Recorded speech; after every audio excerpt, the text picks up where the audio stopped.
Bueno, buenas tardes a todos. Bienvenidos a esta reunión de la Fundación ALEM. Esta es la primera reunión del año. Nosotros llamamos a este módulo de la Fundación Conversaciones con Especialistas. Tenemos una programación para todo el año. Este mes vamos a trabajar en primer término esta cuestión que nos ocupa y que, digamos, esto es una parte de lo que va a ser el ocuparse del problema del financiamiento y de las cuestiones electorales, digamos, una parte que tiene que ver con la presentación del problema y algunas soluciones posibles al mismo, con la idea de tener una conversación entre los que van a exponer y después con los que participan de la reunión. Tenemos otra actividad para el 22 de marzo, que está relacionada con la temática de salud. Allí vamos a contar con el ministro de Salud, con el doctor Rubinstein, con la ex ministra de Salud, hoy diputada nacional de Mendoza, de Claudia Najul, y con Mario Fiat, que fue ministro de Salud de Jujuy y que hoy es senador, y con Alejandra Lorden, que es presidenta de la Comisión de Salud de la provincia de Buenos Aires. Digo, después va a haber más fechas, más actividades, pero un poco para presentar, digamos, estas dos actividades de este mes. ¿Por qué este tema? Este tema, en realidad, nosotros la programación la empezamos a realizar en el mes de diciembre del año pasado, y a principios de febrero, Elsa, que es quien coordina el área esta político-institucional, colocó entre uno de los problemas que deberían ser abordados en esta doble idea de tener opinión de especialistas, pero por el otro lado también una activa participación de quienes intervienen en el proceso de sanción de las leyes, y por supuesto del propio partido, de la Unión Cívica Radical, es decir, la necesidad de conversar acerca de las mejores y peores situaciones que se pueden dar para el mejoramiento de la calidad de la democracia en la Argentina desde la perspectiva de los problemas electorales y desde la perspectiva del financiamiento.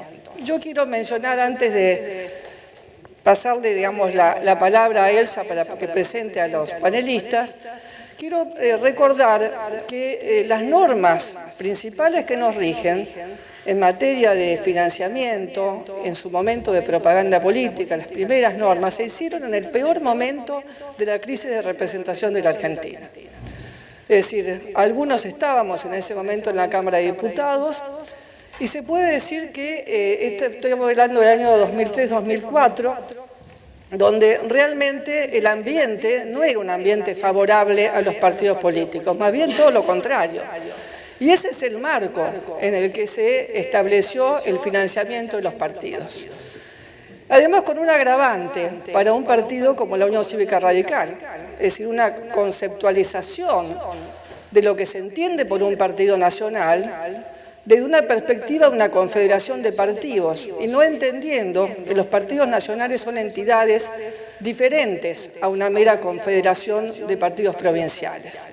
Y esto, digamos, a un partido como el radicalismo lo afecta, porque es un partido, fundamentalmente un partido nacional, que tendrá problemas de competitividad, problemas electorales de competitividad, pero es un partido que tiene una agenda que tiene que ver con lo nacional, que tiene que ver con el Estado, que tiene que ver con los derechos humanos. No es una agenda de provincia ni es una agenda municipal. Nuestro partido es un partido nacional y necesita ser tratado como tal, no solamente desde el punto de vista de un reconocimiento legal, sino desde la perspectiva de un funcionamiento organizativo, digamos, que esté respaldado por el Estado a partir del momento en que los partidos son actores reconocidos por la propia Constitución como organizaciones sustantivas de la democracia. Por eso nos pareció que estos temas tenían que ser los primeros temas, y bueno, justo coincidió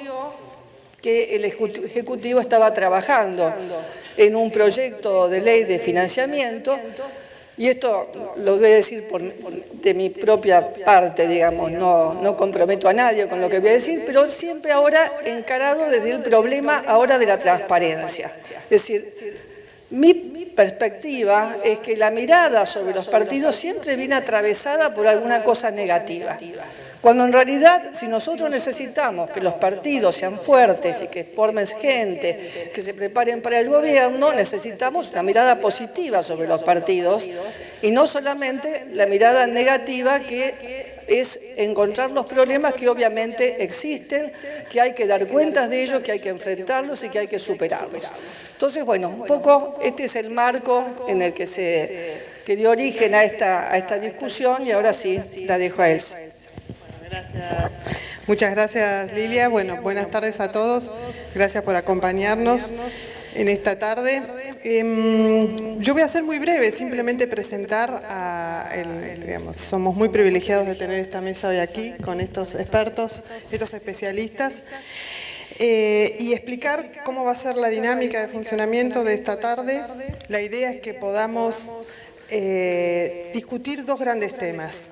Uno, el que nos convocó en el flyer de difusión, que es el financiamiento de los partidos políticos. Cómo financiamos la política, fundamentalmente cómo financiamos las campañas, pero también cómo financiamos el funcionamiento ordinario y permanente de la política y cómo hacemos que ese financiamiento sirva para modernizar los partidos políticos.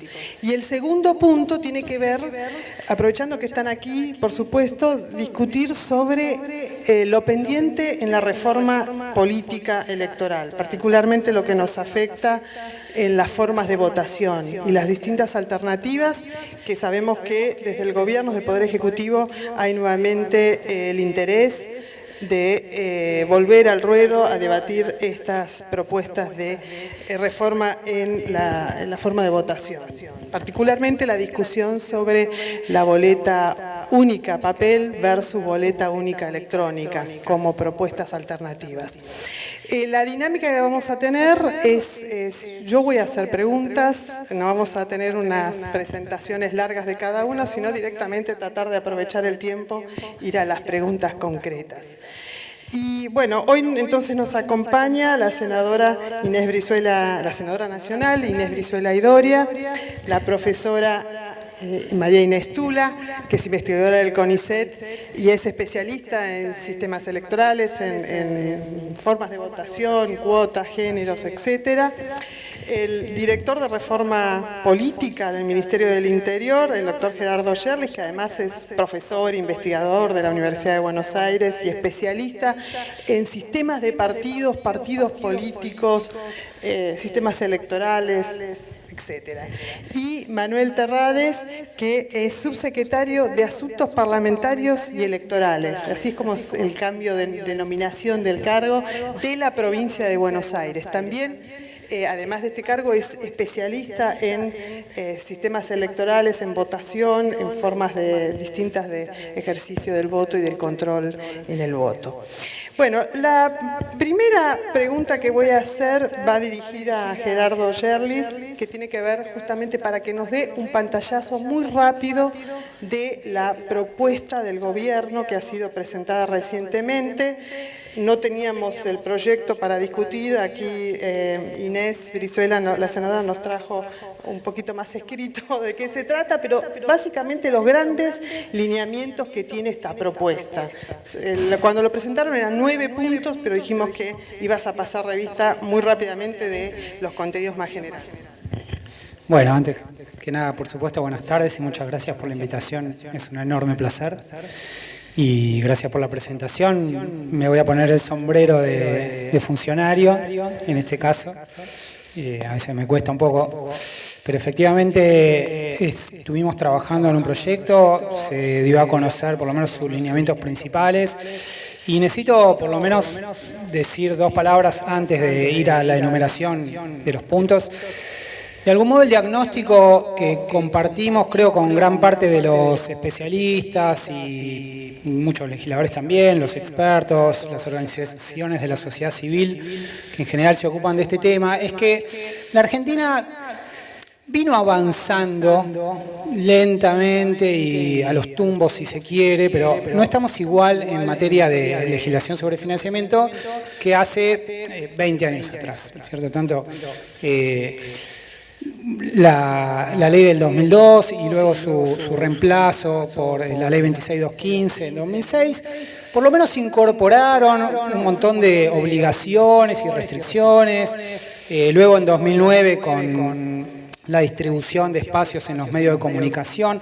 No sé, hay un cierto consenso respecto a que no es todo un enorme desastre, que esas leyes, digamos, si uno piensa en los grandes temas del financiamiento, inevitablemente tienen que ver con cuestiones de transparencia, por un lado, con cuestiones de equidad, con cuestiones de la posibilidad de apropiación de una campaña por parte de algunos aportantes, de un pequeño grupo de aportantes, de la cooptación de las campañas o del ingreso del dinero, digamos, proveniente de asociaciones, organizaciones del crimen organizado, etcétera. Cada uno de esos puntos de algún modo fue contemplado de distinta manera y quizá con escaso implementación o enforcement, como se dice, pero en términos de lo que las leyes prevén, de un modo u otro, estas leyes, bueno, prevén la presentación de informes, hay todo un sistema ya elaborado por la Cámara Electoral, los partidos los que están más en el tema saben que los partidos tienen que ir reportando sus ingresos y gastos, hay una cuenta única por la que debe transcurrir todo el dinero, como decíamos antes está el tema de la distribución de dinero público por un lado, las restricciones a los aportes privados por el otro, la distribución de espacios y medios de comunicación, etc. Para ir al punto, nuestro diagnóstico entonces compartido en general con como decía antes, con los actores, los operadores del sistema, es que lo que hace falta es mejorar allí donde claramente hay problemas, que no es poco, hay muchos problemas, pero no dar la vuelta a todo, quizá a algunos les gustaría o no os gustaría, pero tampoco tiene viabilidad política, y pensamos entonces en cuáles eran aquellos puntos donde más claramente se está marcando deficiencias, ¿sí? O donde algunas de las cosas habían funcionado mal. Entonces, concretamente, y ahora sí, las propuestas más concretas y quizás lo más aburrido, digamos, puede ser, pero desde hace rato se viene diciendo que la Argentina... Perdón, otro paréntesis. En general nadie inventa mucho en estos temas, ¿sí? Todo, digamos, la América Latina tiene un cierto paradigma de regulación, más o menos conscientemente. Para Estados Unidos, por ejemplo, los aportes privados son vistos como una forma de libertad de expresión, ¿sí? Como uno se expresa a partir de las donaciones de dinero a los partidos. Entonces, entrar a regular eso, ya incluso hay fallos, algunos más polémicos que otros, pero establecer, por ejemplo, regulaciones. Cuando estuvo acá, por ejemplo, el profesor Issajarov y decía, ¿cómo? Ustedes no permiten que uno ponga un cartel fuera de un periodo para convocar a votar a alguien. Eso es demencial para una concepción fuerte de la libertad de expresión, ¿sí? O bueno, el fallo Citizens United, que es el que rige ahora en general en Estados Unidos, de la Corte de 2010, también dice, limitar la posibilidad de que un privado reúna fondos para aportarle a alguien es una limitación a la libertad de expresión. Ojo, esta perspectiva se metió ya también en un fallo del Tribunal Federal Mexicano, pero en general en América Latina adoptamos otra perspectiva, más o menos conscientemente, que es empezar a regular, y eso nos va llevando a ir tapando un montón de agujeros que van surgiendo, agujeros que queremos ir tapando.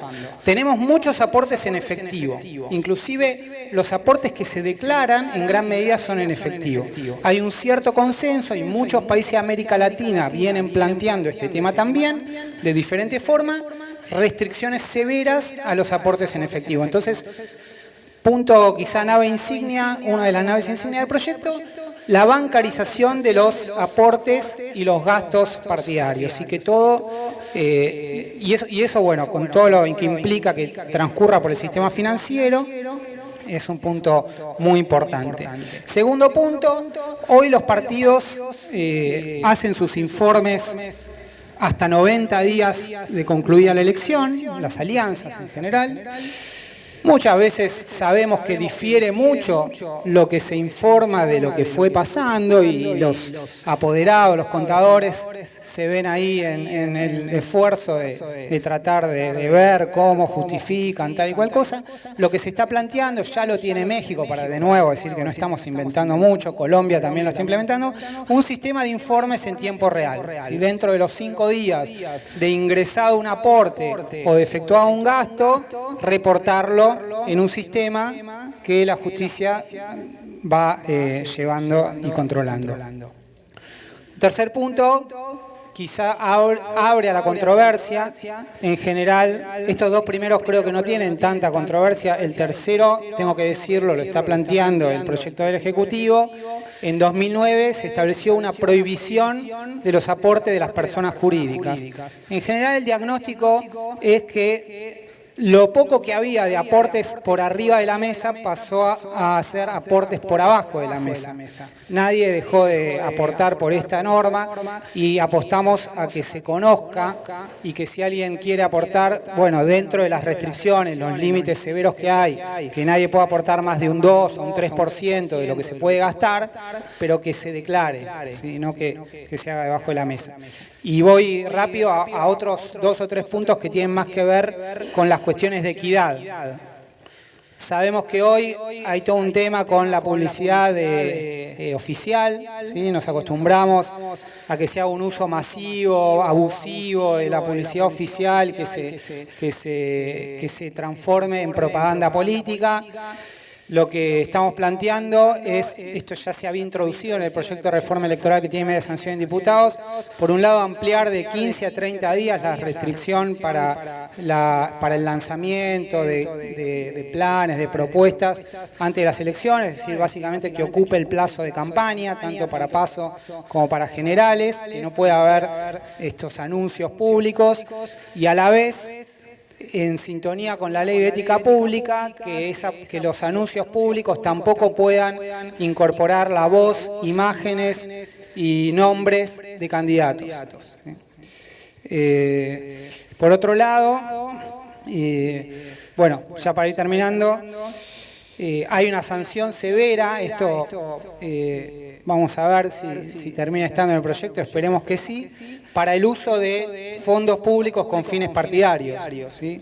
De hecho, lo que se está planteando es una sanción de prisión e inhabilitación para los funcionarios que, por ejemplo, coaccionen o amenacen a subordinados para participar en actos de campaña, para que voten o se abstengan de votar de determinada manera, para quienes condicionen la prestación de un servicio público, o el cumplimiento de programas, etcétera, al apoyo a un determinado candidato, o sencillamente para quien destine, utilice o permita la utilización de fondos, bienes o servicios que tenga a su disposición en virtud de su cargo, al apoyo o al perjuicio a un determinado candidato.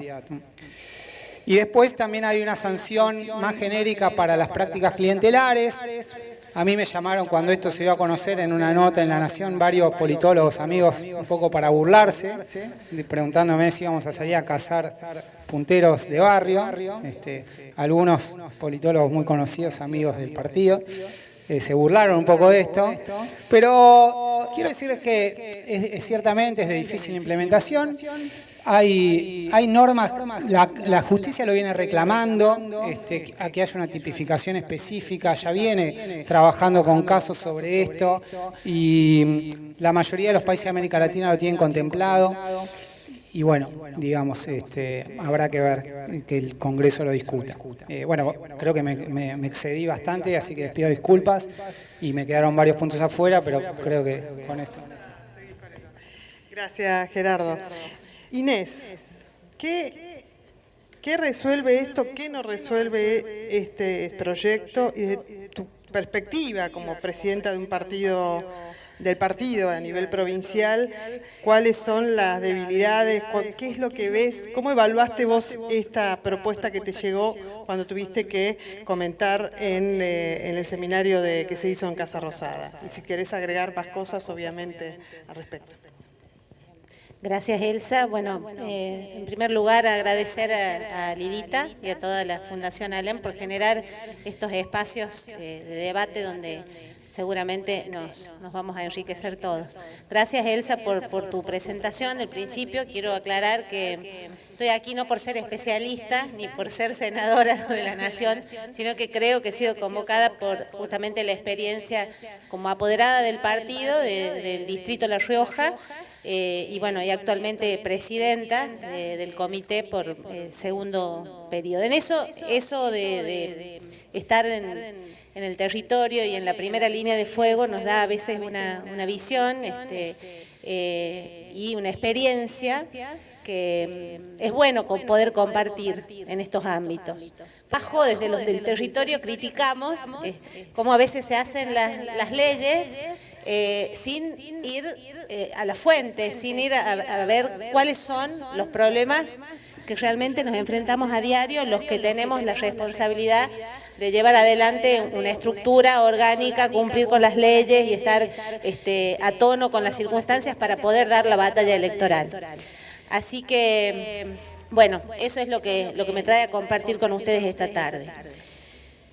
Creo que en el trabajo que se viene haciendo, en coordinación desde la Secretaría a cargo de Adrián, bienvenido Adrián Pérez, que gentilmente también nos ha convocado y hemos estado participando, con las organizaciones de la sociedad civil, hay muchas cosas positivas, muchos aspectos positivos que claramente significan un paso adelante.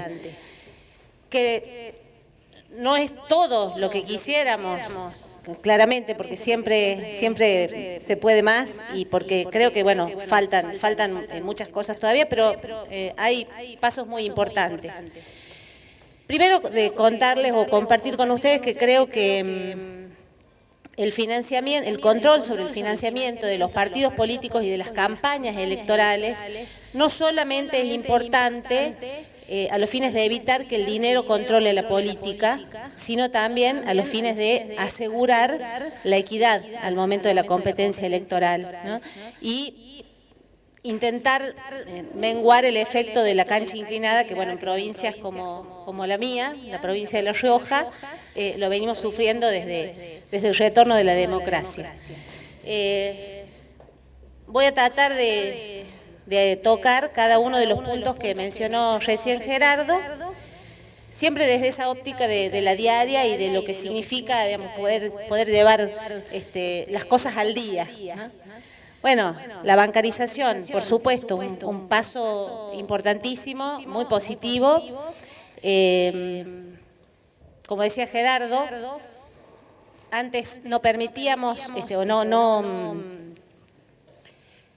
perdón, acá hay dos cositas que quiero marcar, que me las apuntó la actual apoderada, que por ahí está, del Distrito de La Rioja, que está atrás y no se anima a venir para adelante, escondida. Que acá habría que tratar de simplificar, Adrián, instruir después con los mecanismos correspondientes, tratar de simplificar los trámites, tanto en AFIP como en el Banco Nación, para que no sea tan complejo, ¿no?, para los partidos políticos poder lograr las exenciones que nos da la ley, poder abrir las cuentas, abrir y cerrar las cuentas en campaña nos lleva semanas enteras y ya estamos sobre la hora y no llegamos con los tiempos, y bueno, y eso es porque nos someten a los procesos normales cuando la campaña los tiempos son muy cortos y siempre somos pocos los que normalmente nos ocupamos de estos temas y bueno, no nos damos abasto. Nos ha pasado que hemos logrado abrir la cuenta a veces después de la elección o el día antes y no poder, eso te impide cumplir con todos los demás requisitos que te establece la ley. Reducir el impuesto al cheque también, porque nos cobran lo mismo que a todo el mundo y bueno, no estamos desarrollando una actividad económica. Con respecto al registro de aportes y gastos en tiempo real, bueno, ¿qué tema? Es casi, hoy, casi de imposible cumplimiento. porque la vorágine de la campaña, el costo que eso implica, bueno, la falta de práctica nos complica mucho. Pero personalmente creo que tenemos que avanzar a eso. Creo que debemos avanzar, creo que tenemos que implementarlo en caso de que se apruebe la reforma de manera gradual, con apoyo técnico y económico. Porque si tenemos que sentar una persona exclusivamente para eso durante la campaña, no tenemos los recursos para eso, ni a veces ni humanos ni económicos. Con respecto a los aportes de personas jurídicas para campaña electoral, me parece fantástico, o sea, correr el velo de una vez por todas, porque, bueno, antes decíamos, no recibimos plata de privados para las campañas, pero, bueno, es una realidad que tenemos que asumir y que tenemos que darle un marco adecuado para que tengamos mínimamente unas condiciones parecidas. Y es fundamental para avanzar en la transparencia, es decir, ni el extremo de Estados Unidos, en donde te compro la campaña completa, ni la posición en la que estábamos antes, de negar esa realidad y fomentar que el dinero entre por debajo de la mesa y que después los líderes políticos queden atados a decisiones de otros ámbitos. Con el tope que me parece razonable, el 3% del límite total de gastos de partidos. Hay que verlo en la práctica, por supuesto, ¿no? Estas cosas siempre en la teoría nos pueden parecer bien y después en la práctica capaz que nos parece insuficiente, pero bueno, igual es un avance importante. Registro de proveedores en la vía pública. Es bueno, pero no es suficiente.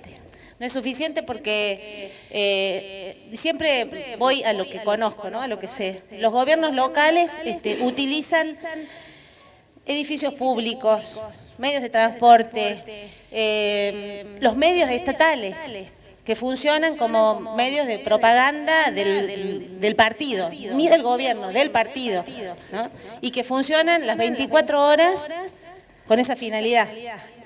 Entonces, ahí tenemos que avanzar mucho más.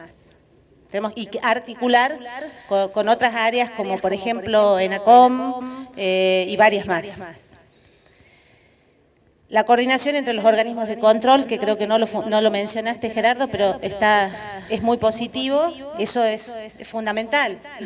Fundamental que se pueda cruzar la información, los distintos organismos, para poder en tiempo real poder identificar las irregularidades. Por fin, ojalá que podamos ampliar el plazo de prohibición de los actos de gobierno, porque eso es fundamental para asegurar una competencia mínimamente en igualdad de condiciones. Y las sanciones contra el clientelismo, las sanciones para el clientelismo, absolutamente necesarias. Creo que somos uno de dos partidos que no sancionan todavía al clientelismo, que no está tipificado como delito electoral. Y a nosotros nos ha pasado muchísimas veces, ¿no? De identificar situaciones y llegar ante el juez y que el juez nos diga, son parte del folclore, vayan, sigan buscando votos en la calle, no vengan a perder tiempo acá porque no podemos hacer nada. Entonces, esta es una muy buena herramienta. Después habrá que analizar bien el texto propuesto y trabajar tal vez para ajustarlo en algunas cuestiones para que sirva más. Y hay que avanzar también con la figura del fiscal electoral. En los distritos tenemos un fiscal de instancia que tiene toda la tarea a su cargo, más la electoral en tiempos de campaña. Y pasada la campaña, que normalmente tienen que seguir avanzando con las cuestiones que han quedado, digamos, propias de la campaña, y por supuesto que quedan no en el último cajón, quedan en el fondo del sótano. Y porque además no están, digamos, preparados, no tienen la competencia, no tienen las herramientas suficientes para avanzar en materia de delitos electorales.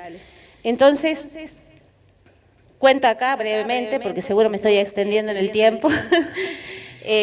Hubo un caso que para nosotros es emblemático porque nos puso frente a los ojos del mundo, fue un papelón a nivel internacional, y fue en el año 2013, donde el entonces gobernador de mi provincia, actual diputado nacional, Béder Herrera, reconoció que habían usado prácticas clientelares, que habían realizado dádivas, que habían comprado voluntades.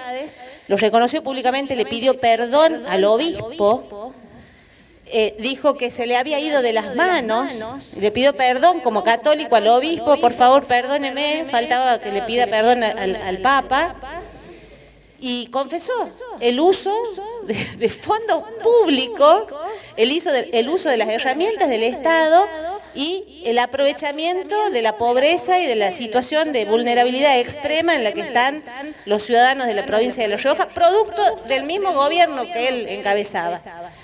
Con lo cual hubo una confesión, o sea, bueno, nos gusta decir a los abogados a confesión de parte, relevo de prueba.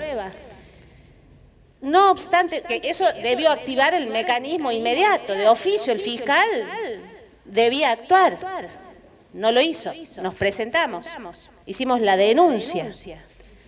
Y por supuesto que hasta el día de hoy no pasó absolutamente nada. Nadie fue citado a declarar, no se produjo ninguna prueba, no se libró ningún oficio en esa causa que fue un escándalo internacional, en la que claramente este señor, con el sistema electoral que tenemos en la provincia, que es predemocrático, porque tenemos sistema de colectoras, había llevado al menos 70 listas, ¿no?, de candidatos en toda la provincia que le sumaban votos, le colectaban votos para los estamentos superiores.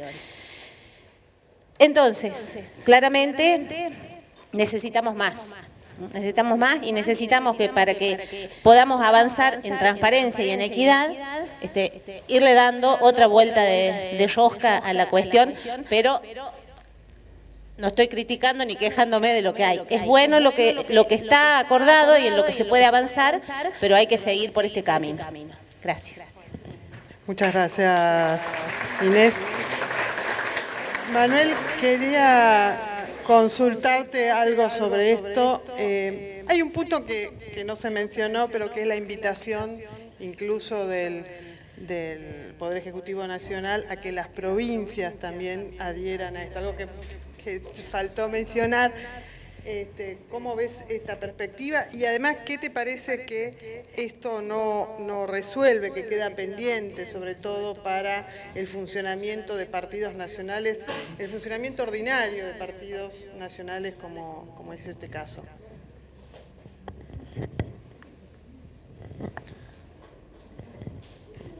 Buenas tardes. Antes, brevemente, quiero agradecer la invitación de la Fundación ALEM. Sabemos que es fundamental que los partidos políticos democráticos generen espacios de formación y de debate democrático, incluso cumpliendo con lo que ordena nuestra legislación. Recuerden que del fondo partidario permanente el 30% tiene que ser destinado a la formación de los militantes de los partidos políticos, y creo que es una buena ocasión para decir que esa actividad se da en este escenario. Así que gracias, y además gracias por cumplir con una de las actividades fundamentales que debe tener un partido político, más un partido político que se reivindica democrático como Unión Cívica Radical. Me gustaría abordar el tema del financiamiento, haciéndome cargo de la responsabilidad que tengo en la provincia de Buenos Aires, más allá de expresar el acuerdo con, digamos, los grandes títulos de lo que está proponiendo el Poder Ejecutivo Nacional, que va en el sentido de plantear un sistema político más íntegro. Lo que está en discusión acá al final es la integridad de nuestro sistema político. Venimos de años muy discutidos en torno a eso. Venimos de años de campañas presidenciales electorales financiadas de manera oscura, de temas que están en la justicia federal, que se están investigando, que han tenido derivaciones criminales. Por eso es importante poner este tema en el debate y discutirlo en profundidad. ¿Qué es lo que ocurre? Coincido con Gerardo, hay avances. Si desde mi perspectiva muy personal considero que las modificaciones, las reformas del año 2009 han sido positivas. Por ejemplo, todo lo que tiene que ver con el financiamiento de los espacios de radio y televisión. Es un paso en términos de equidad, es un paso además en el cual hay un financiamiento público de uno de los gastos más importantes de campaña electoral. Y que aquellos planteos, aquellos ejes que está planteando el Poder Ejecutivo Nacional en materia de financiamiento partidario de campañas electorales van para ir mejorando el sistema, para hacerlo más íntegro, más transparente, con mayores controles, incluso dotando a otro poder del Estado, como es el Poder Judicial, a través de la Cámara, de mayores elementos de control. Así que es un debate bienvenido, que va, insisto, en el objetivo de hacer más íntegro nuestro sistema político.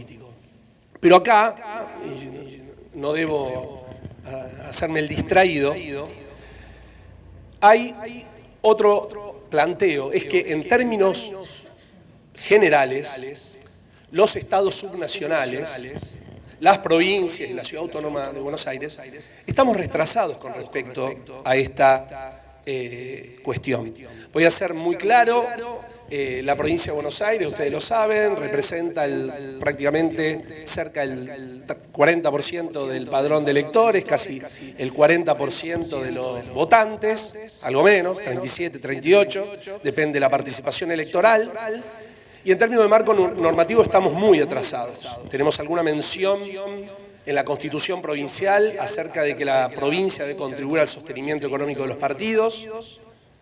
La creación en un decreto ley de 1982 de un fondo partidario permanente que no se ha puesto en funcionamiento, no está reglamentado, no ha sido puesto en práctica, y una mención en una ley del año 2009, cuando se genera el sistema de primarias abiertas, obligatorias y simultáneas, como la EPAOS en la provincia de Buenos Aires, donde se garantiza la impresión de boletas para las primarias a todas las fuerzas políticas que participan, cuestión que se cumple.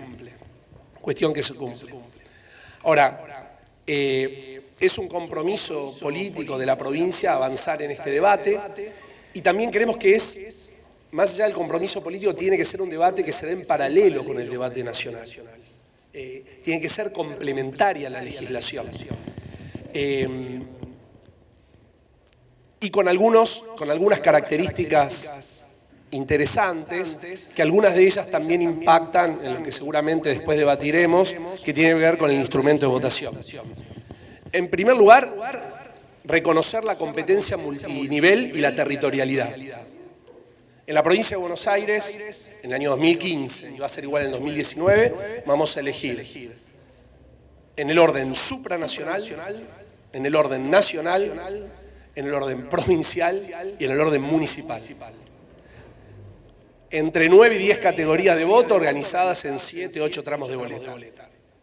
Depende si toca o no, coincide o no, senador nacional, que no va a ser en esta oportunidad, con la elección del Poder Ejecutivo Nacional. Entonces, eso tiene que estar reconocido. Y eso tiene muchas implicaciones prácticas, como por ejemplo el tema de las cuentas, lo que hacía mención. Si no, es imposible para un partido político, por ejemplo, provincial o incluso vecinal, poder cumplir lo que una legislación en esta materia establezca. Así que reconocemos que es una deuda pendiente, tenemos voluntad política de avanzar en mejorar nuestra legislación,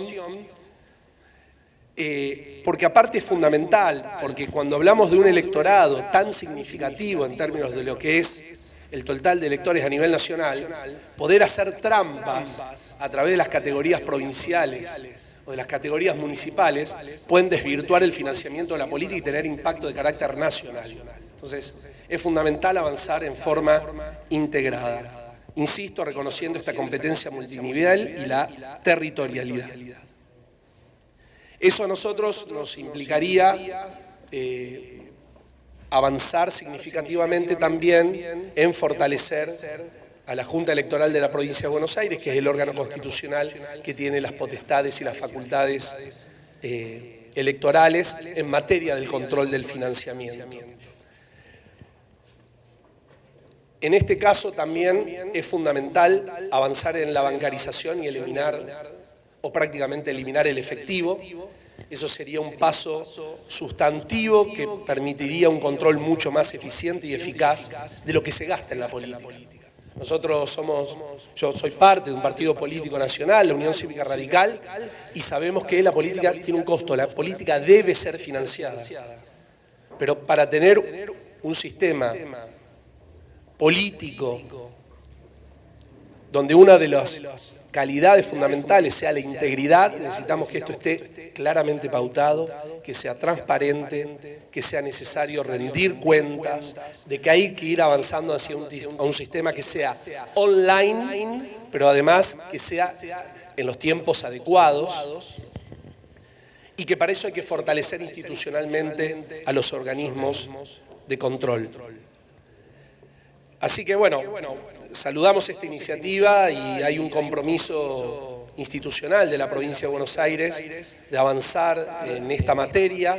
Hay proyectos, tanto en la Cámara de Diputados como en la Cámara de Senadores de la provincia, en esta dirección, pero considero también que el proyecto del Poder Ejecutivo Nacional nos va a ayudar, va a colaborar en ordenar este debate en la provincia. Bueno, Inés. María Inés, vamos para diferenciarla de la otra Inés. María Inés, ¿querés comentar algo también? Sí. Bueno, muchas gracias, Elsa, por la invitación, a la Fundación ALEM, Lilita Stubrin. Muy brevemente, hacer unos comentarios sobre lo que dijo Gerardo, sobre todo con lo que tiene que ver con los temas de control al financiamiento de la política, porque muchas veces cuando uno se pone a estudiar el tema de financiamiento piensa que es como cuando querer juntar líquido con un colador, ¿no? Es decir, siempre va a haber agujeros por donde se van a colar y digamos cómo tratar de evitar ese control. Por lo tanto, me parece que es muy importante ver cómo se dotan de recursos a los organismos que van a tener que controlar este financiamiento, tanto ordinario, pero más básicamente en campañas, ¿no? Y que a veces resulta muy difícil. En América Latina, por ejemplo, por más que hay leyes de financiamiento que prohíben el clientelismo, que en América Latina, ahí eso fue más power. En América Latina, muchas leyes de financiamiento que prohíben expresamente el clientelismo no tienen ningún tipo exactamente de control. Y entonces es posible ver, Manuel me decía, República Dominicana tiene una ley, pero en República Dominicana el día de la elección uno puede ver a los electores en la puerta de los colegios de votación con un cartel con el candidato para venderse al mejor postor, ¿no? Con un sistema de votación que es optativo. Y recientemente en El Salvador, por ejemplo, también está prohibido el acarreo de votantes. Y sin embargo era muy común ver los camiones que pasaban con votantes. Muchas veces esto con otro problema que tiene que ver con el lugar de residencia de los votantes, que tienen que sí o sí dirigirse a lugares que están más afuera. Y eso, y en Argentina también. En Argentina también hay muchas comunidades aborígenes que votan muy lejos del lugar donde residen, ¿no? Y necesariamente alguien los tiene que llevar a votar. Entonces, nada más ese simple comentario. Después vamos a hacer preguntas del público porque acá hay muchos aportes que seguramente van a enriquecer este intercambio. Pero quiero controlar un poco el tiempo para discutir el otro tema también que nos convoca, que es sobre los instrumentos de votación, como muy sutilmente planteaba Manuel. Y aquí entonces vuelvo con vos, Gerardo, para preguntarte. Bueno, el Poder Ejecutivo Nacional, sí, después te voy a también, obviamente. El cierre, ya tenemos el cierre. No, bueno, el Poder Ejecutivo Nacional vuelve otra vez a poner sobre la mesa de discusión las propuestas de reforma del instrumento de votación. Es así como figura, como está circulando en los medios de comunicación, y si es así, ¿cuál es? ¿Hay gradualismo también en la reforma política?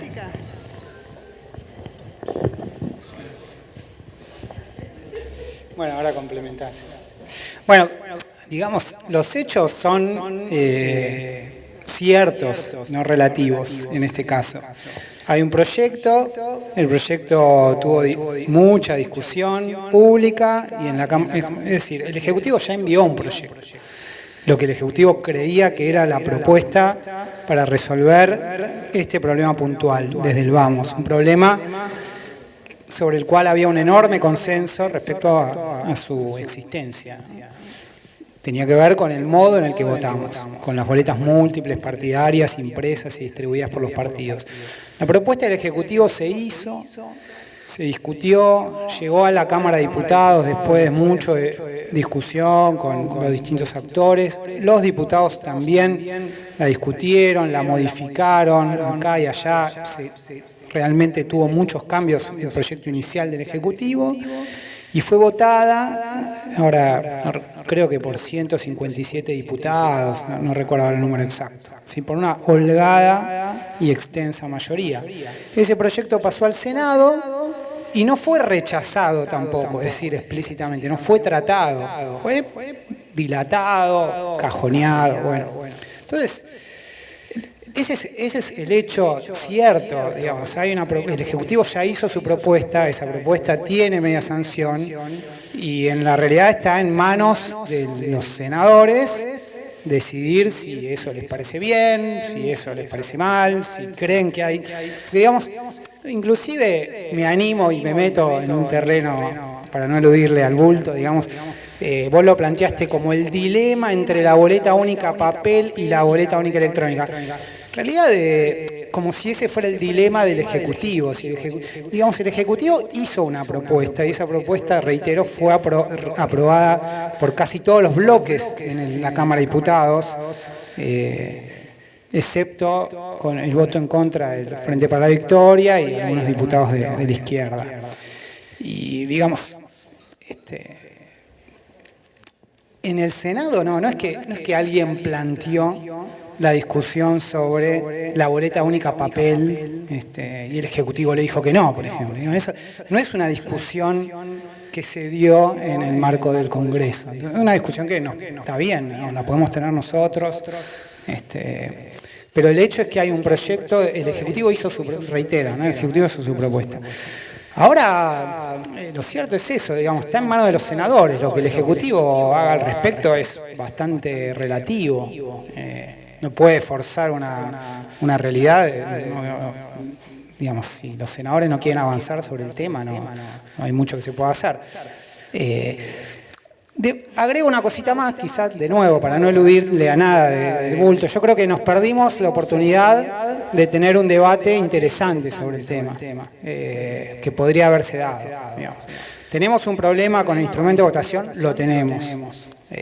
¿Hay alternativas para resolverlo? Sí, hay alternativas.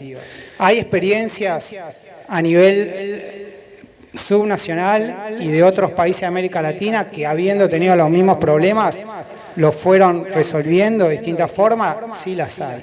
Bueno, podíamos tener un debate serio sobre cuáles son las ventajas y desventajas de las distintas soluciones. Podríamos haberlo tenido, pero eso no ocurrió. La responsabilidad puede ser compartida, seguramente, pero lamentablemente no se dio esa discusión.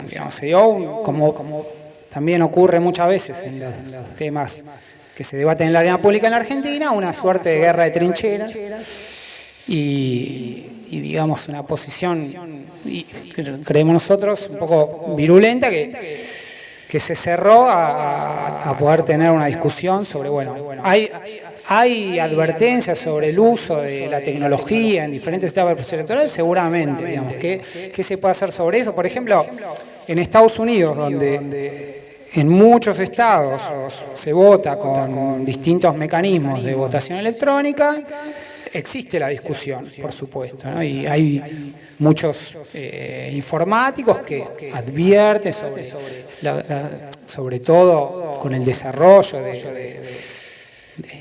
de técnicas de hackeo, etcétera, los problemas que puede haber y lo que está en juego en una elección y quiénes son los interesados en eso.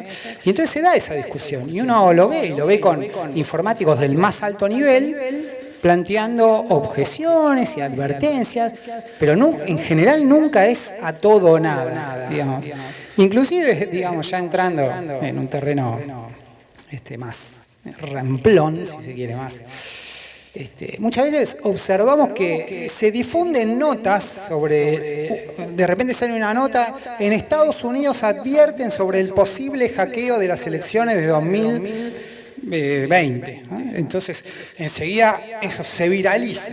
Y uno entra a la nota y lo que están advirtiendo en general, en varios casos puntuales, lo recuerdo, es que bueno, que hay estados que tienen máquinas muy viejas y que es necesario actualizarlas, o que hay estados o condados que todavía tienen máquinas que no tienen lo que llaman el paper trail, o sea, el comprobante en papel. Entonces uno entra y dice, pero esto era, digamos, esta es la discusión, lo cual no obsta que no pueda haber una discusión también más general, pero me da la sensación de que no se permite mucho esa discusión, que creo que sería interesante tenerla. Bueno, se apela a casos donde, para de nuevo, ¿no?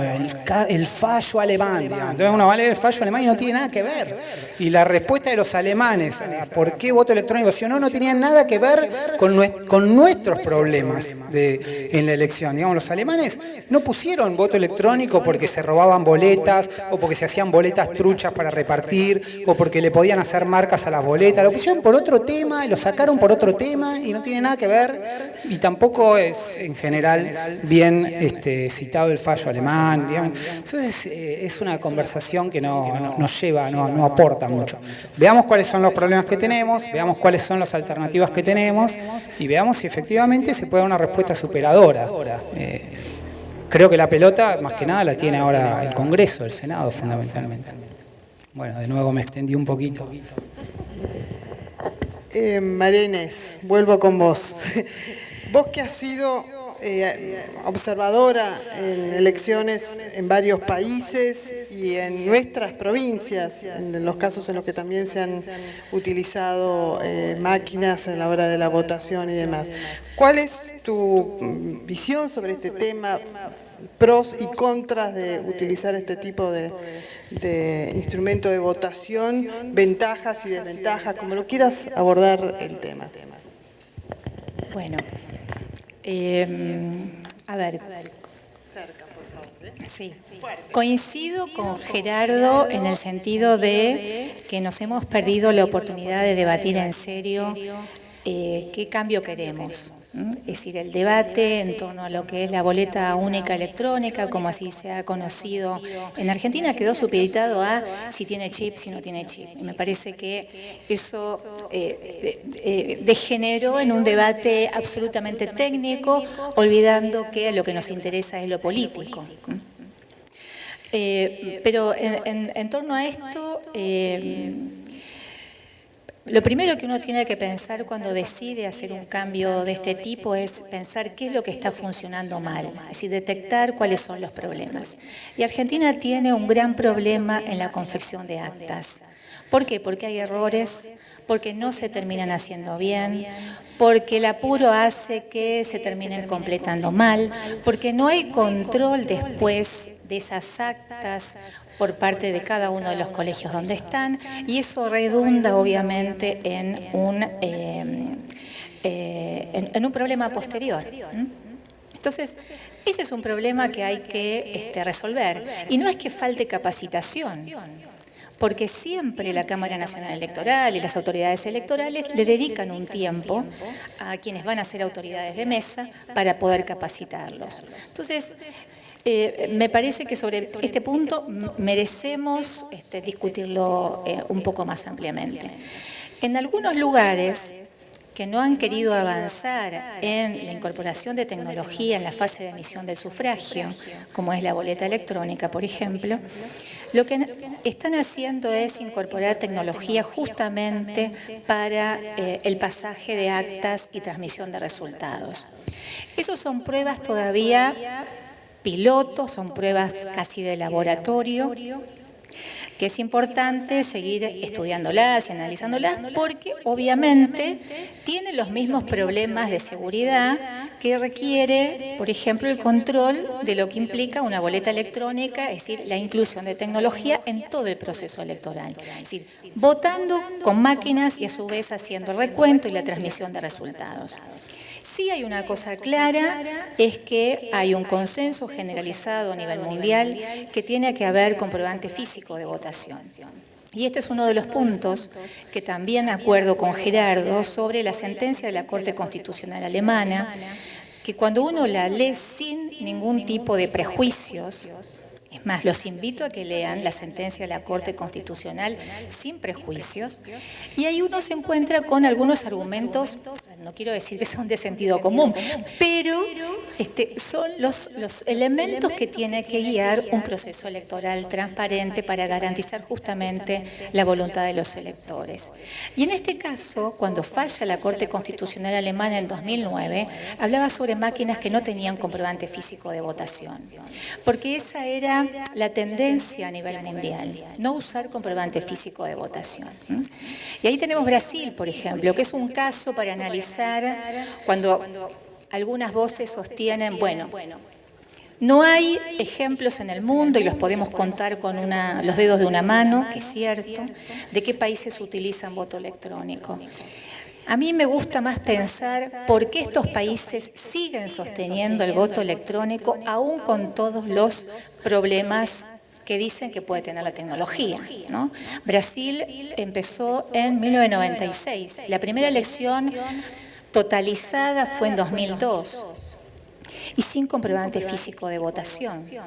Pero tenía claramente un objetivo que era a lo que quería llegar.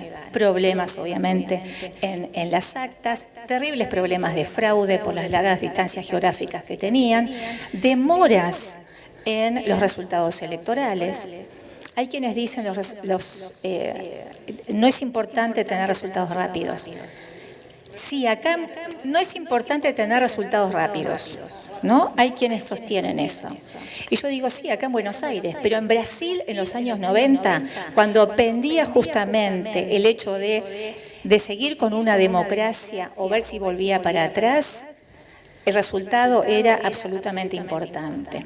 Y en esa dirección avanzó el Tribunal Superior Electoral en Brasil, desde diseñar ellos mismos una máquina acorde a lo que eran las necesidades de la sociedad. Es una máquina muy fea, muy simple, pero que atiende las necesidades del pueblo brasilero. Tiene un teclado con números.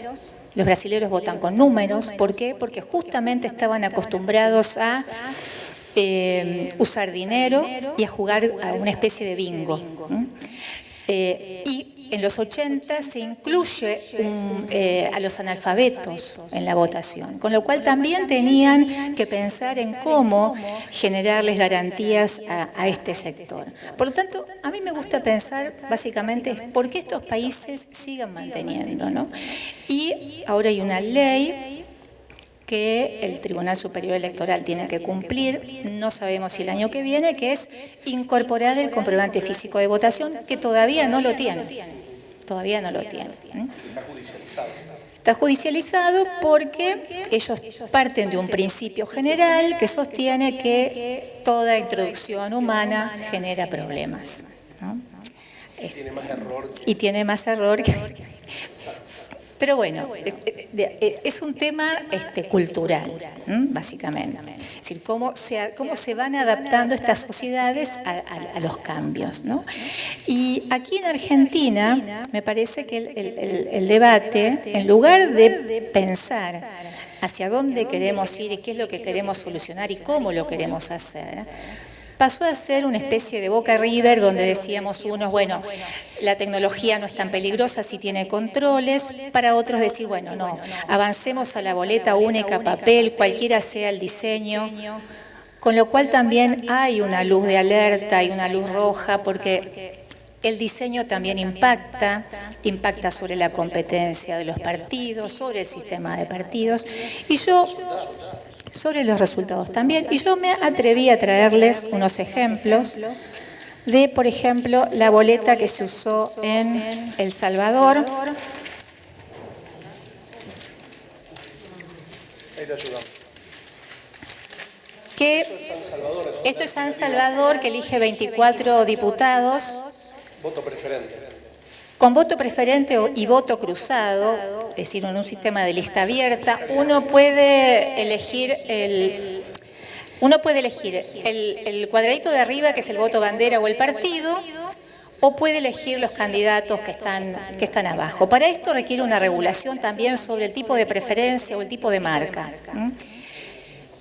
que también implica un debate.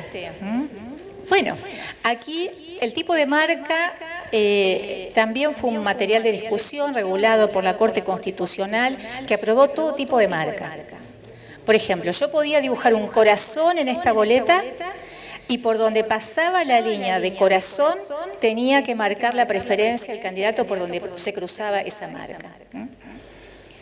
Y por otro lado tenemos el caso de Santa Fe, que está acá, que se vota con colores por categorías de cargos. Que esto también implica un debate político. ¿Queremos separar las elecciones o no las que son las generales, ¿no? ¿Queremos separar las elecciones o no las queremos separar?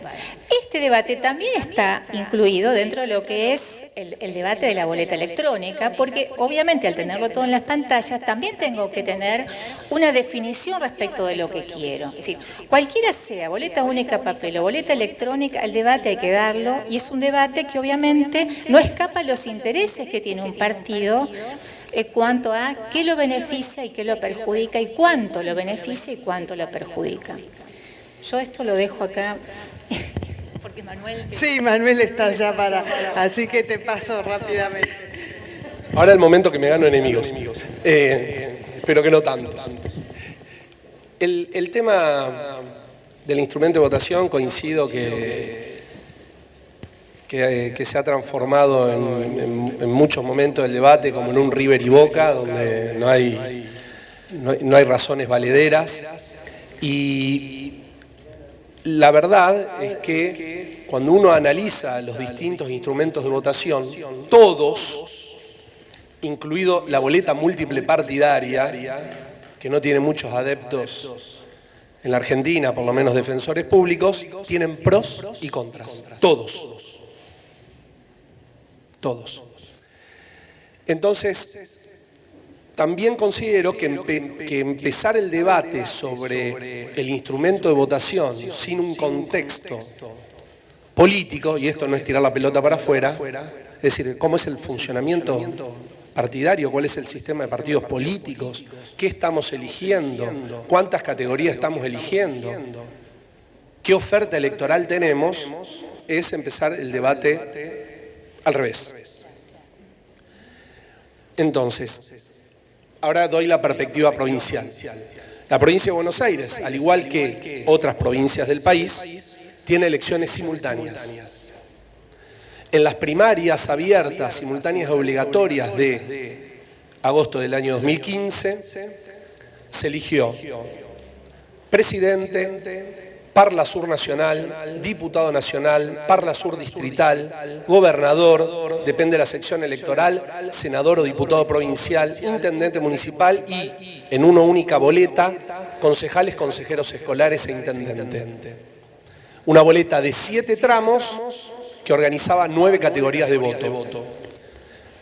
En los distritos del Gran Buenos Aires, Bahía Blanca, General Pueyrredón, La Plata, había un promedio de más de 20 precandidaturas a intendente, que a su vez, con sus respectivas fuerzas políticas, tenían distintos cruces, cambiemos. Había intendentes que iban con Sanz, con Carrió, con Macri, otro que, múltiples cruces. Eso hacía que el cuarto oscuro con boleta múltiple fuera un cuarto. Esta idea, la idea del instrumento de votación, es que para el votante la oferta sea clara y sencilla, que sea entendible.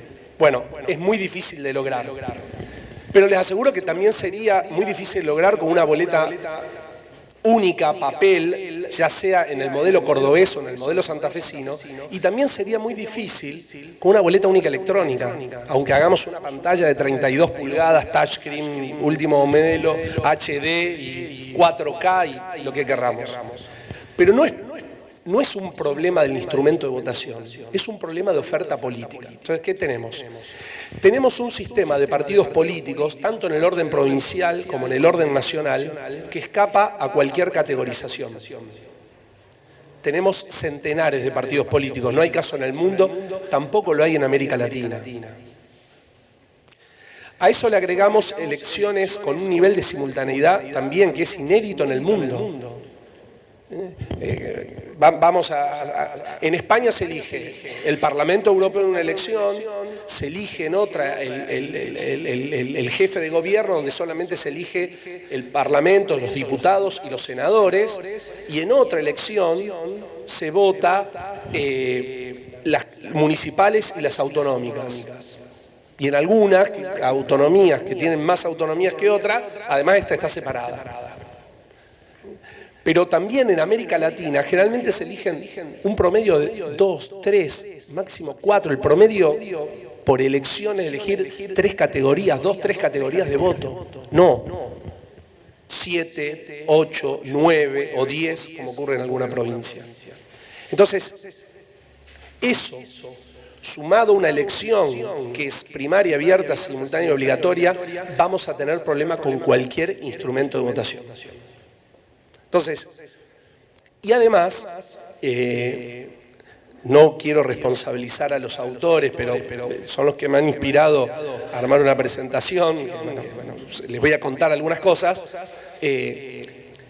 Hace ya algunos años, Ernesto Calvo y Marcela Leiras escribieron La forma de votar importa, un cuaderno publicado por CIPEC, donde analizaban específicamente la experiencia salteña con la boleta única electrónica, en una elección donde se votó con una tercera parte boleta única electrónica y otra con boletas múltiples partidarias, y los distintos efectos sobre los resultados electorales.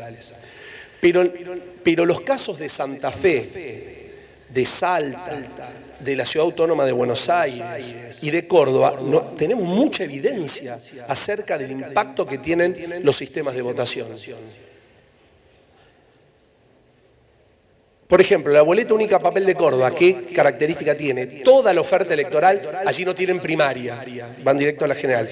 Toda la oferta electoral está en una única boleta y le han agregado una opción para poder votar, mantener la tracción horizontal del voto, ¿no? A la izquierda. A ver, en gobernador, en el año 2011, los votos en blanco fueron del 2,64%. En los legisladores de distrito único fue de más del 20%. Caso Río Segundo, legislador departamental, el voto en blanco superior al 30%. Es decir, pero yo no le estoy poniendo los ejemplos más violentos. ¿Qué ocurrió con esto? Bueno, tiene sus ventajas. ¿Cuáles son? Garantiza que todas las fuerzas políticas estén como opción electoral. No hay robo de boleta, ¿no? Se evita el voto cadena, por ejemplo. No últimamente, pero en anteriores elecciones ha sido una cosa muy discutida. El Estado es el responsable de la oferta electoral, algo que se le critica al sistema de boleta múltiple partidaria.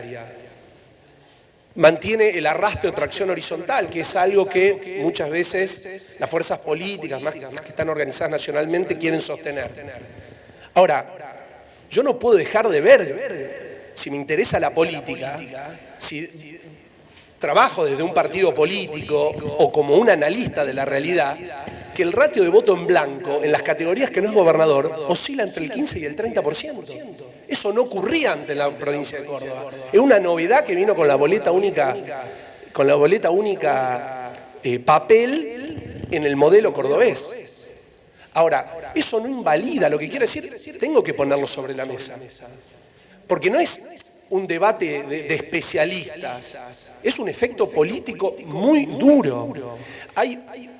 Por ejemplo, el Tribunal de Cuentas Provincial, el Tribunal de Cuentas Municipal, en la mayoría de los distritos, el voto más numeroso es el voto en blanco y no el voto en opción política. Y eso no ocurría antes en Córdoba.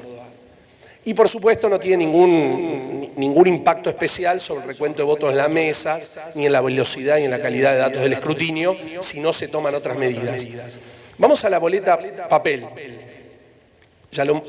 Vino bárbaro que lo haya mostrado Inés. Es una boleta por categoría de voto, que es el caso santafesino. Bueno, también hubo impactos y está el diputado, Lilia, no me dejan mentir. Las elecciones de Santa Fe son distintas desde que está la boleta única papel. Entonces, ¿qué podemos decir? Bueno, genera la máxima autonomía del elector para que vote cada una de las opciones y demás. Esa es una de las visiones. Las visiones de un partido político es cómo genera gobiernos divididos. Y eso es bueno o malo para el sistema, es una pregunta al menos. En el 2011, Unión Profederal sacó el 36,08% de los votos en la elección de gobernador. En diputados provinciales, 20 puntos menos, el 16,25%. También es un hecho inédito. Se dio a partir de que se implementó la boleta única por categoría de votos. No ocurría antes esto en la provincia de Santa Fe. Y se dio algo, en la provincia de Santa Fe hay una cláusula constitucional que cuando uno va a los debates constitucionales, lo que buscó el constituyente fue darle mayoría asegurada en una de las cámaras al gobernador. Si está mal o está bien es otra discusión, pero era la voluntad del constituyente. Se rompió, porque el Frente Santa Fe para Todos, integrado por el Partido Justicialista, gana la elección y logra la mayoría de 28 sobre 50 diputados nacionales en contra del Frente Progresista Cívico y Social, que gana la gobernación pero se queda sin la mayoría. Y fue un efecto del instrumento de votación, incluso en contra de una cláusula constitucional. Entonces, obviamente que la forma de votar importa porque está impactando en los resultados electorales. No es un tema menor. Entonces, hay que tener en cuenta las características del sistema político, cuánta competencia tenemos, si queremos sistema de paso, si queremos elecciones simultáneas, y después no le echemos la culpa a la boleta. La boleta múltiple partidaria se puede robar, mientras no la garantice el Estado, esta picardía de que se imprimen y aparecen algunas boletas con la fecha de la paso, eso. La boleta única papel, digamos, hablando de hackeable, si no hay un fiscal de tu fuerza política, a tus votos le agregan una cruz y se anula ese voto. En cualquier lugar, en cualquiera de las otras opciones, se agrega una cruz y se anula ese voto. Es interesante ver el porcentaje de votos anulados en la elección del 2015 y sacar algunas conclusiones al respecto. Bueno, entonces, no es que hay un sistema perfecto. Cada uno tiene su pro y su contra y genera efectos políticos. Una cosa puede decir, bueno, ¿qué queremos de la política? Que haya una máxima autonomía. Bueno, entonces separamos la elección. Pero no es un tema menor, ni un tema... Bueno, vamos, por ejemplo, en la Intendencia de Rosario. Mónica Fein, en su primera elección en el año 2011, fue electa casi con el 55% de los votos. Su lista de concejales tuvo 35 y minoría. ¿Eso ocurría en la elección de 2017? No, podía haber un corte de boleta, 2, 3 puntos, pero no había 20 puntos de diferencia. Como le pasó a Unión Profederal en relación de gobernador con diputado, como le pasó a Mónica Fein con el Frente Progresista. Bueno, ¿qué hace la boleta única? Al igual que el modelo cordobés, garantiza que el Estado, no hay robo de boleta, no hay voto cadena, pero rompe la atracción horizontal del voto y tiene efectos también políticos sobre los resultados electorales. Y es importante esto tenerlo en cuenta cuando debatimos un nuevo instrumento de votación. Ya para finalizar y poner las cosas sobre la mesa, con respecto a la boleta única electrónica, Argentina también tiene en la provincia de Salta, en la provincia de Buenos Aires y también en otros muchos municipios, experiencias exitosas de implementación de la boleta única electrónica.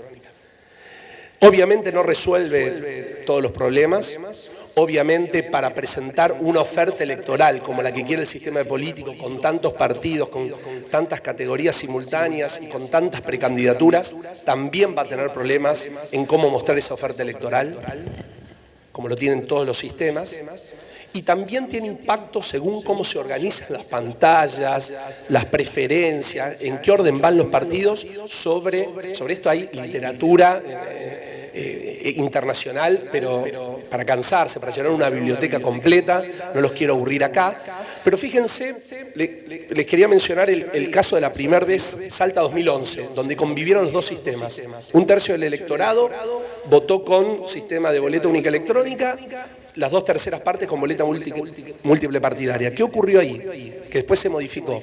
En la primera pantalla, al elector le aparecía votar por categorías, votar por lista completa o votar en blanco. Esto después se modificó. Después el voto en blanco pasó a la segunda pantalla. ¿Por qué? Porque se quintuplicó el porcentaje de voto en blanco en la boleta única electrónica con respecto a la boleta múltiple papel, por el espacio que tenía. Google gasta mucha plata para ver dónde pone los avisos, dónde cliquear y demás. Bueno, pensémoslo en ese sentido. Obvio que tiene ventajas. Otra vez, garantiza que todas las fuerzas políticas estén presentes en el cuarto oscuro, no hay robo de boleta.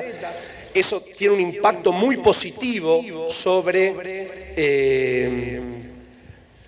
no hay errores de interpretación, problemas con las actas y tiene un efecto muy positivo sobre la transmisión, totalización y difusión de los resultados electorales, porque son mecanismos electrónicos.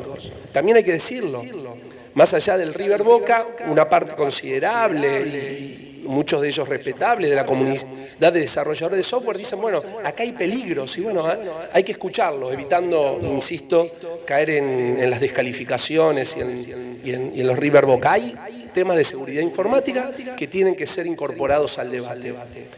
Pero, insisto, tenemos que tener en cuenta cómo nuestro sistema político, la proliferación de partidos que tenemos. Ahí creo que hay una preocupación del Poder Ejecutivo en un informe que le han alcanzado al presidente de la Nación sobre este tema, porque termina siendo un negocio la creación de partidos políticos por los fondos públicos, el pago de boletas, etc. Tenemos que tener en cuenta cuántas elecciones simultáneas tenemos, cuál va a ser la característica de la oferta y analizar el pro y los contras de cada uno de los instrumentos de votación, incluido el de sistemas de boleta múltiple partidaria, porque es muy probable que con algunos pequeños cambios, y no es que va a haber modificación en el Senado, se pueden mejorar, como por ejemplo discutir si no tiene que proveerlo el Estado y garantizarlo el Estado. Y yo creo sí que podemos avanzar, esto lo he hablado mucho con Adrián y su equipo, sí tenemos que avanzar en un consenso mínimo que creo que mejoraría ostensiblemente la calidad del dato al que hacía referencia Inés vinculada a los resultados electorales. Yo este consenso mínimo creo que se puede alcanzar y que es independiente del instrumento de votación que tenemos. Actualmente tenemos un acta, el acta es el documento a partir del cual la justicia electoral hace el escrutinio definitivo. Un telegrama, que en general además tiene otro formato, más chico, uno apaisado y el otro no. Ya termino, no hablo más después. Un telegrama que es el que utiliza el Ministerio del Interior para llevar adelante el recuento provisional. Y certificado de escrutinio, N certificado de escrutinio, de acuerdo a cuántos fiscales hay, para volcar los resultados con los que los partidos políticos van a hacer los controles. Esto es imposible que no genere errores. En aquellos distritos donde hay muchas elecciones simultáneas, en las PASO, el nivel de no congruencia entre el acta y el telegrama suele superar el 60-70%. Entonces, esto es generador de ruido en el sistema electoral. Entonces, se podría generar un sistema en el cual haya un único instrumento donde volcar los resultados electorales, que podrá tener su error si es a mano, que ese debe ser escaneado o sacado fotocopia, pero hay un único instrumento a partir del cual los partidos políticos controlan, se realiza el recuento provisional y se hace el escrutinio definitivo, y que además sería muy positivo por la calidad del dato y para la velocidad que este instrumento de votación sea transmitido desde el propio centro de votación. Terminar con que el correo lo lleve a los centros de transferencia de datos, algunos se encuentran a muchos kilómetros y también es un generador de sospecha de qué pasa en ese traslado. Evitar el traslado físico del instrumento donde se consignan los resultados electorales. Y yo creo que ese consenso mínimo, más allá de cuál sea el instrumento de votación, es una posibilidad de mejora real de nuestro sistema electoral. Muchas gracias. Hacemos el último comentario y pasamos a las preguntas del público y a los comentarios. Gracias, Elsa. Muy breve.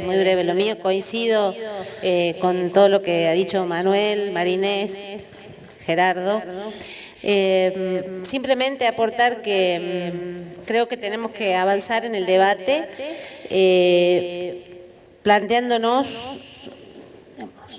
las herramientas para un sistema más seguro. Es fundamental lo último que dijiste, el de unificar el modelo de acta, telegrama, es cierto, la gente se marea después de tantas horas en la mesa y es imposible no cometer errores y ahí es donde el sistema se convierte vulnerable, más allá de si tenemos voto papel, boleta única, boleta electrónica. Creo que también tenemos que tener en cuenta en el debate que cuando avanzamos en modernizar los sistemas, también se modernizan las formas de fraude. Echa la ley, echa la trampa y siempre se encuentra la manera de vulnerar y de tomar ventaja. Creo también que es imposible, y ha quedado demostrado acá, escindir el debate de avanzar en el sistema nacional y los sistemas de las provincias, los sistemas subnacionales. Porque tanto en lo que hace a sistema electoral, a herramienta de voto, como a financiamiento, aun cuando nosotros logremos diseñar el mejor sistema del mundo, si esto no tiene su correlato en las provincias y si seguimos sobre pretexto del federalismo político, dejando que en las provincias se haga cualquier cosa, entonces no vamos a lograr avances efectivos, porque en el caso de las elecciones simultáneas se aprovecha justamente ese vacío que hay en las provincias, esa falta de ley de financiamiento, de ausencia de controles y demás, para violar absolutamente todos los controles que establece la ley nacional. Así que creo que tenemos que también interpelarnos. El otro día en un seminario sobre Argentina y el acceso a la OCDE, Lorenzetti decía: ¿queremos una justicia independiente? Bueno, acá tenemos que interpelarnos. ¿Queremos, o hasta dónde queremos avanzar en el control del financiamiento? ¿Hasta dónde estamos dispuestos a transparentar? ¿Hasta dónde estamos dispuestos a avanzar realmente en un sistema auténticamente federal que nos garantice a todos los ciudadanos argentinos, vivamos donde vivamos, en Cava, en la provincia de Buenos Aires, en La Quiaca o en La Rioja, igualdad de condiciones para el ejercicio de nuestros derechos? Creo que esos son elementos que tenemos que tener en cuenta a la hora del debate. Gracias. Bueno, muchas gracias, Inés. Bueno, y ahora los invito a hacer preguntas